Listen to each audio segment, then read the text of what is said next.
One of the biggest events is happening in the next few days when it comes to Bitcoin, and you may not be aware of it, but I'm going to be telling you exactly what this is and what it has to do with the future of Bitcoin, because this can be a big game changer.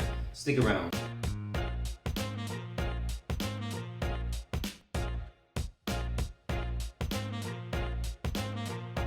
What's up, Crypto Land? Black Crypto here, bringing another cryptocurrency video. One of the biggest hypes right now around Bitcoin has to do with an event called the Bitcoin Halving.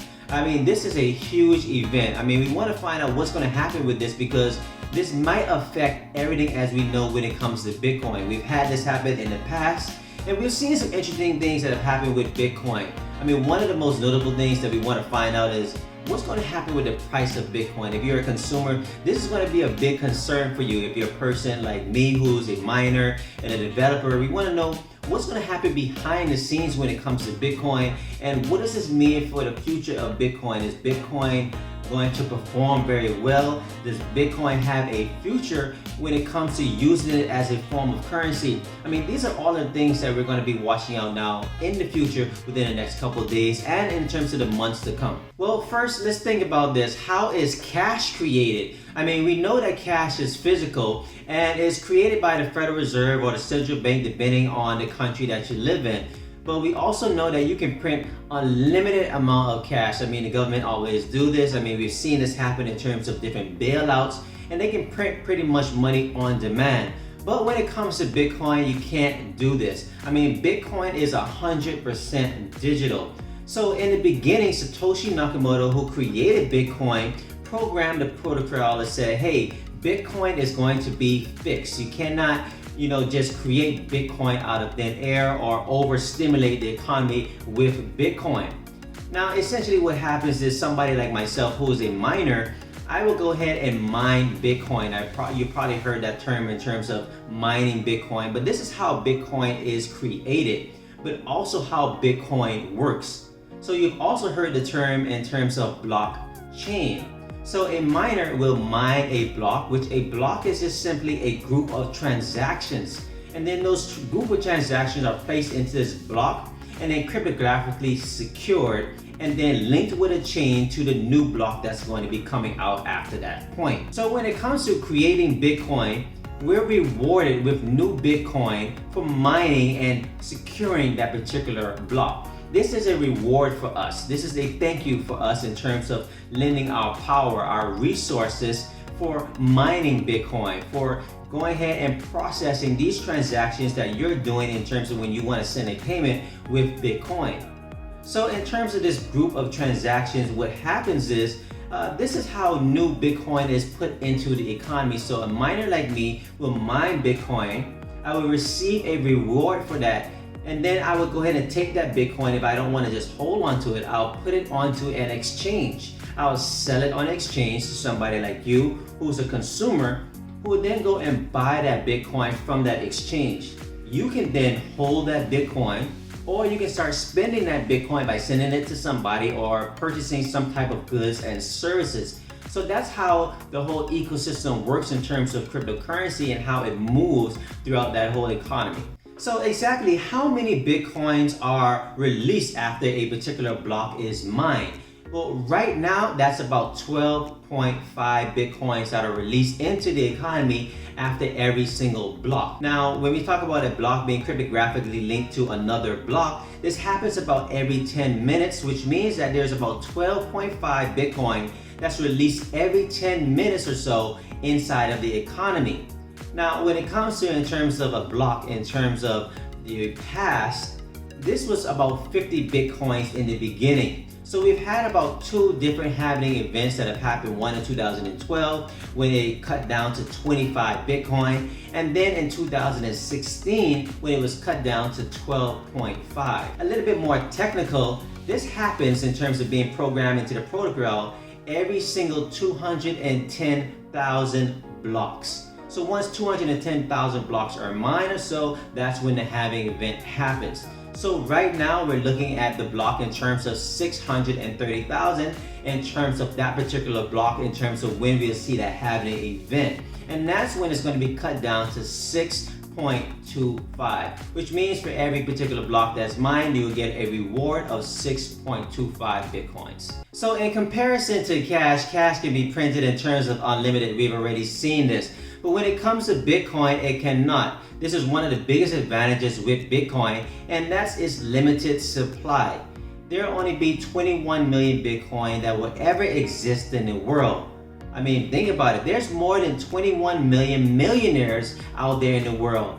So if every single millionaire fights over a piece of Bitcoin in terms of only one Bitcoin, there won't be enough Bitcoin to go around for every single millionaire out there. So when is the last piece of Bitcoin going to be mined? In year 2140. That's when we estimate in terms of the last bit of Bitcoin that will be released in terms of the world. Right now we have a circulation of a little bit more than 18 million Bitcoin that's released into the world, and that's being circulated right now. So in terms of that, why is it going to take so long? If that's, you're probably thinking about that. And this is actually very good for the economy. I mean, if you think about it, it'll take a very long time, which means that we'll have an opportunity to learn about cryptocurrency. Not only that, we'd have a very long time to experiment with it and use it, and definitely find out exactly what this is going to mean for us in terms of the economy and how we're going to spend it, and also in terms of technology. So what happens in terms of the future when there's no longer any more Bitcoin to mine? I mean, how are miners going to survive? I mean, right now, honestly, we can receive more than the 12.5 Bitcoin released per block. I mean, some miners are receiving 13 or 14 Bitcoins per block. And how does this happen? It's because in the future, once there are no longer any more Bitcoins to mine, we would have to survive solely off of transaction fees. Right now, if you send a Bitcoin payment to somebody, you have to attach a small transaction fee with that. So for a miner, we take that transaction and we get that transaction fee that is coupled up with all of those other transactions that we put in that block.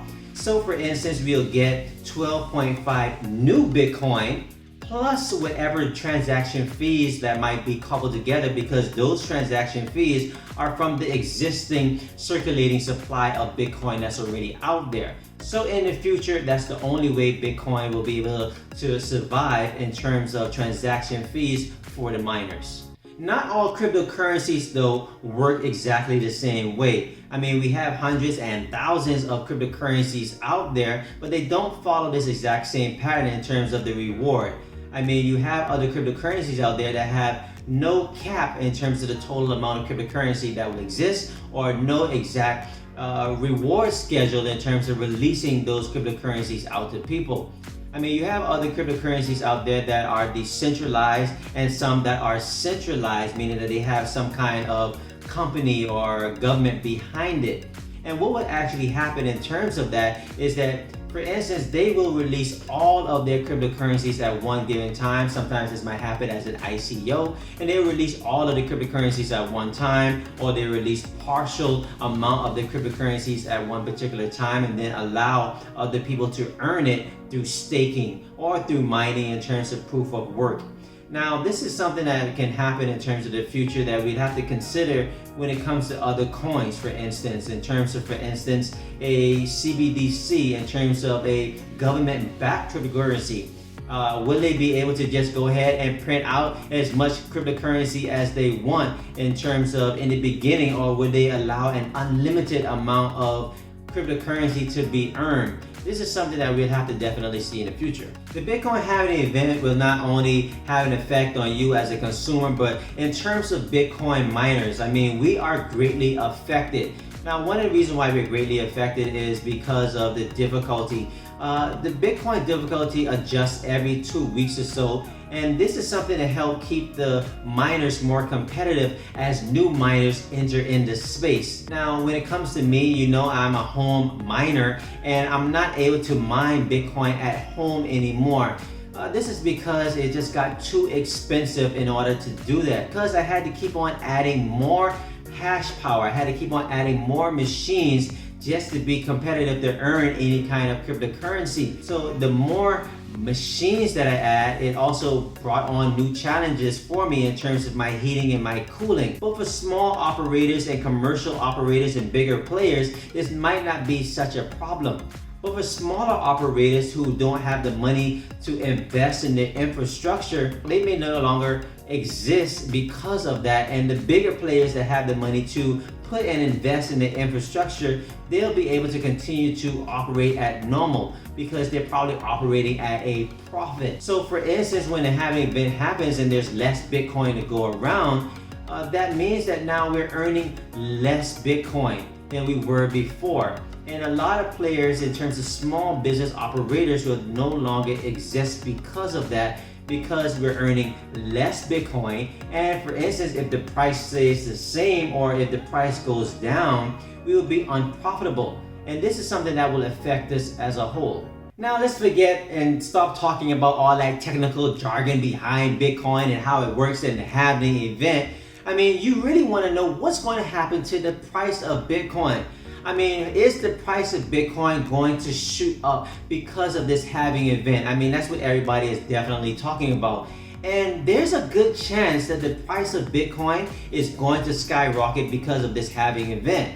Now, if you look back in the past in terms of 2012, right after that, the price did go all the way up.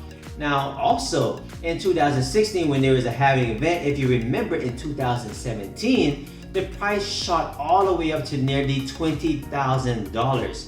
Now, is this directly correlated to the halving event versus speculation as well? We don't know, but we can definitely say that it does have some kind of effect on the whole economy as a whole. So after this, in terms of this halving event, can we see higher highs than we've ever seen before? That's definitely possible. I mean, will we then start to see 50,000 in terms of the price of Bitcoin, or even 100,000 in terms of the price of Bitcoin after this halving event?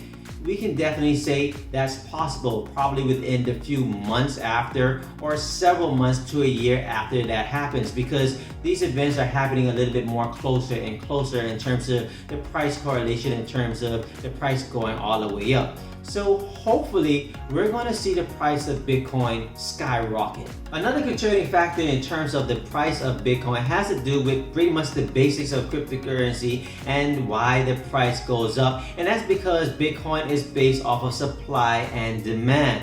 So of course, when the demand goes all the way up and the supply is limited, we should see the price go up. I mean, Bitcoin is released in terms of a descending rate, and the interest in terms of Bitcoin is just getting in more and more in terms of increasing right now, more so than it was in 2017 and 2018. And as more people start to get familiar with Bitcoin, more people get involved with Bitcoin, that price of Bitcoin should go all the way up, just based off of the math behind of how it actually works. Well, that's it in terms of the Bitcoin halving event. Now you know everything there is in terms of the Bitcoin halving event and what this means to us. I mean, we're going to now have to see in terms of what's going to happen, not only in terms of the development of Bitcoin, but the price of Bitcoin. Over the past several weeks, the price has steadily increased as we lead up to this Bitcoin halving event, which is going to be happening in the next few days. But what's going to happen right after this Bitcoin halving event? I mean, is the price of Bitcoin going to crash? Is it going to crash because of what's happening with the miners, as a lot of miners are kicked off of the network? Or what's going to happen in terms of speculation? I mean, is that going to help drive, the Bitcoin price all the way up? We're going to just have to wait to see what happens right after and the months to come in terms of Bitcoin. I mean, I definitely hope and I do suspect that the price will go all the way up because of based off of the math, but let's just wait and see. Guys, I'm Black Crypto. Thank you for checking out another cryptocurrency video. If you like this video, make sure hit that like button. It also helps me get my videos recommended to everybody.